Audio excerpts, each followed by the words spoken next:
अस्सलामुअलैकुम। आप देख रहे हैं जी लव एच टीवी और मैं हूं सलीम ताहिर। एक नज़र डालते हैं आज की न्यूज़ पर।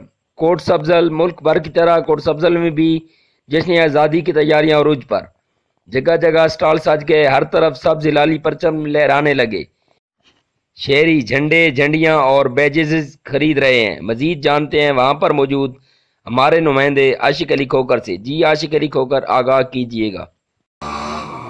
पाकिस्तान की तरह कोट अफजल में भी जो है जश्न आज़ादी की तैयारियां अरूज पर हैं और यहाँ पर भी जो पाकिस्तानी हैं वो जश्न आज़ादी की तैयारियों में मसरूफ़ है। मज़ीद हमारे साथ एक शहरी मौजूद है, उनसे जानते हैं कि वो जश्न आज़ादी की तैयारियां किस तरह कर रहे हैं। जी अल्हम्दुलिल्लाह, हर साल की तरह हम इस साल भी जो है जश्न आज़ादी की तैयारियां बड़ी धूमधाम से और जोश खरोश से कर रहे हैं। पिछले सालों की तरह इस साल भी हम जो है जश्न आज़ादी खूब धूमधाम से मनाएंगे और सारी दुनिया को ये मैसेज देंगे कि हम जो है 14 अगस्त को आज़ाद हुए थे और इंशाल्लाह जो है हमेशा क़यामत तक हम ये जो है जश्न आज़ादी की खुशियाँ मनाते रहेंगे।